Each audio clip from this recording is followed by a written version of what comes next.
Warren Buffett, an eager young businessman, is in the early stages of constructing his sight on a struggling company out of the Midwest, hoping to break it apart and sell its assets. Sanborn Maps provides insurance companies with minute-by-minute maps of power lines, water mains, and city traffic. Accurate real-time maps were extremely difficult to create prior to the advent of GPS, and they were extremely valuable to insurance companies. They help insurance companies analyze risk factors to come up with better insurance policies. However, as the industry consolidates, Sanborn's customer base shrinks, causing its stock price to fall far below its book value. According to Buffett, this is an opportunity to make money almost without risk. He discovers that the company owns a portfolio of assets worth $65 per share if liquidated. But there's one problem. In order to persuade the company to liquidate that portfolio, he'll need to gain a seat on the board.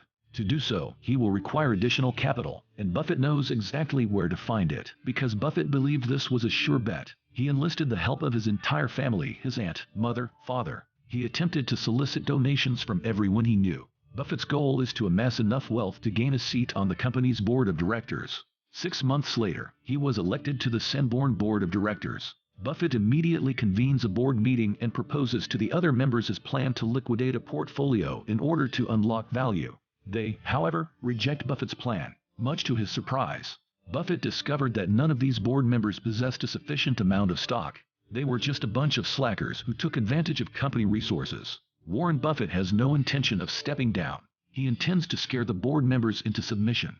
Ben Graham, Buffett's mentor, taught him not to put too much money into one investment. However, Buffett disregards this advice and immediately purchases more Sanborn stock. Buffett returns to the board meeting now that he has sufficient control over the company. He informs the board that if they do not follow his plan, he will fire all of them. Afraid for their own interests, the board members cave in and agree to split the company, and the young investor from Omaha walks away with a 45% profit. He will rule the investment industry for the next 60 years. He will leave his imprint on finance. He's known as the Oracle of Omaha.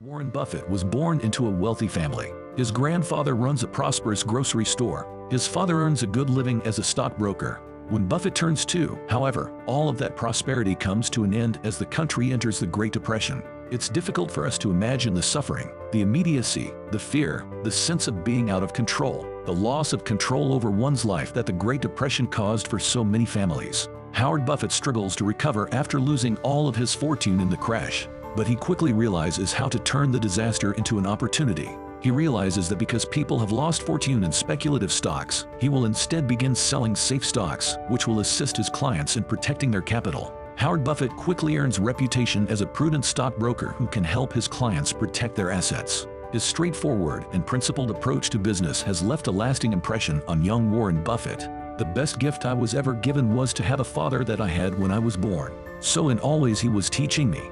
Never taught by telling me things. He just taught by example. He had unlimited confidence in me, even when I screwed up. And that takes you a long, long way. To Warren Buffett, his father is his hero.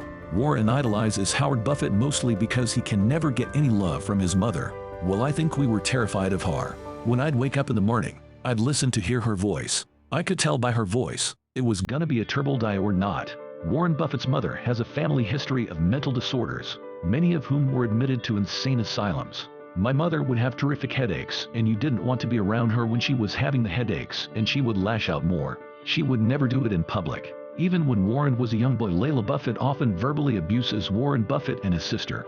If you have a parent who's constantly making backhanded comments at you, constantly criticizing you, constantly comparing you with other kids and shaming you, and you know that's kind of hard for a child to hear, especially from your parents who are supposed to be your protector, supposed to be your primary caretakers. That's definitely going to interfere with your beliefs about your world and yourself. His mother's constant verbal assault makes young Warren scared and withdrawn from socializing with other people. He develops the habit of collecting stamps and bottle caps.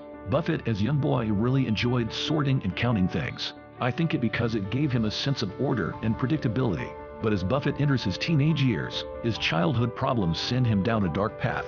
In the nation, the only permanent way to prosperity is a balanced budget. You have heard Congressman Howard L. H. Buffett, Republican member of the House of Representatives from Nebraska, Howard Buffett is elected as a congressman, and he moves his family to live in Washington, D.C. The young Warren Buffett certainly finds himself in an unfamiliar environment, unable to adjust to the life in the country's capital. With Howard being consumed by the duty of a congressman, and as his mother continues to terrorize him and his sister, the teenage Warren Buffett becomes rebellious. He started skipping schools and hanging out with the wrong crowds. He stole stuff like golf balls and was involved in practical pranks and scams. Warren Buffett's rebellious behavior continues until finally Howard Buffett decides to intervene. He tells his son, "You can do better than this." Knowing that his father, the man who means more to him than anyone else in the world, is disappointed, Warren Buffett is devastated. He vows to change his ways and to never let his father down again. Music. On a trip to New York with his father, Warren Buffett is introduced to Sidney Weinberg, the senior partner of Goldman Sachs. The meeting left a huge impression on the young Warren Buffett. He saw Weinberg as the kind of archetype that he wanted to become. The young man is determined to become rich, and he will do that by starting his own businesses. He made a lot of money from delivering newspapers, and he also owned a pinball machine, and he was able to convince the local barber shop to put his machine in. Buffett excels at calculating odds. He realizes he can leverage the skill by getting into horse betting. By the time Buffett graduates high school, he's earned $5,000 through his many ventures, the equivalent of $50,000 today. While initially planning to skip college, Buffett is persuaded by his father to continue his higher education. Since he graduated top of the class, Buffett is accepted to Wharton School of Business. While most students attend Wharton to become future executives for companies like GE, Warren Buffett has only one purpose: to become a better investor. He's delighted to learn that a co-author of his favorite book is teaching at Wharton. The book is called Security Analysis, and the author is David Dodd. A year went by, and I got very good grades in college. I may not. My grades improved as I went along in school, but I didn't feel I was learning that much there. But his attitude changes when David Dodd introduces Buffett to his co-author, a man who will change Buffett's life forever. Benjamin Graham is a professor at Columbia, pioneering an investment approach that comes to be known as value investing. After witnessing the calamity caused by irrational speculation during the Roaring '20s, Graham Ray thought a better investment strategy, one that could make profits without taking on much risk. And everybody on Wall Street is so smart that their brilliance offsets each other. Music and whatever they know is already reflected in the level of stock prices pretty much, and consequently what happens in the future represents what they don't know. Buffett has been an admirer of Graham long before they meet, and Graham immediately sees the potential in Warren Buffett. There are half a dozen that had a tremendous influence, and certainly Ben Graham influenced me enormously in terms of giving me the investment framework to work, to go for it. I wouldn't be remotely where I am without Ben Graham. After graduating college, Buffett enrolls in Columbia University's MBA program and also begins working for the investment firm that Graham owns. Buffett is hired as a stock analyst. His job is to search for companies that are called cigar butts. Cigar butt approach to investing, which is where you try and find a kind of pathetic company, but it sells so cheap that you think there's one good free puff left in it. And we use to pick up a lot of soggy cigar butts, By working at Graham Newman, Buffett hones investment skills, but more importantly, his job allows him to search for investment ideas to grow his own money, which by now stands at $19,000 or about $200,000 in today's money. And he soon finds the perfect opportunity. Music. Rockwood is a chocolate maker in Brooklyn, New York, but due to a sudden spike in the price of cocoa beans, the company struggles to remain profitable. But Graham and Buffett discover that the company has a large storage of cocoa beans that can be sold to make a profit. There's a problem though. If the company sells the cocoa beans at the market price, they will have to pay a large tax bill, which will eat away a lot of the profit. The opportunity is too good to miss. Still unsure of how to solve the tax problem, Ben Graham finds a deal partner who comes up with an ingenious solution. Jay Pritzker is an investor with a savvy knowledge on tax laws. At the age of 32, just 7 years older than Buffett, Pritzker is looking to build his own business empire. To avoid paying taxes, he realizes he could offer the cocoa beans to the shareholders of Rockwood in exchange for their stocks. Jay Pritzker purchases enough shares for himself to build up a controlling interest, and he offers to exchange the cocoa beans at a premium of $2 more than the market value.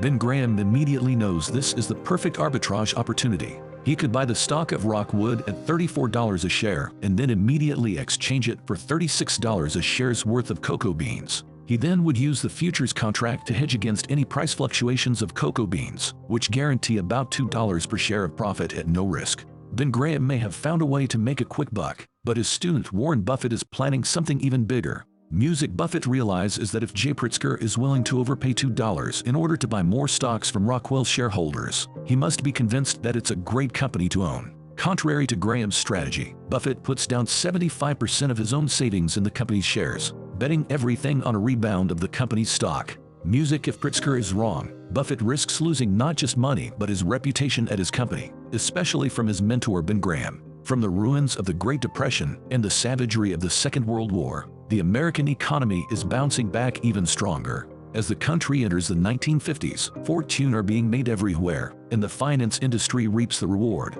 Buffett is an ambitious young investor from the Midwest. He's determined to become a millionaire by 30. While working for the legendary investor Ben Graham, Buffett thinks he has found an opportunity to make his first killing. Putting down the majority of savings in just one stock, Buffett is betting everything on the chocolate manufacturer. Rockwood stock finally flies up from $36 to $85 a share, and the young investor makes nearly $13,000 of pure profit, the equivalent of $144,000 in 2022. Warren Buffett is a follower of Ben Graham, but not an imitator. He understands the essence of value investing so well that sometimes he goes against his mentor's ideas. Impressed by his protege's performance, Graham quickly advances him through the ranks. Buffett is content with his wealth and status, and he expects to be made partner at Graham Company Newman's in no time. But everything is about to change. Just when Buffett is ready to be made partner, Ben Graham decides to retire and dissolve his partnership. Ben Graham lost interest in investing because he thought he had enough for the rest of his life.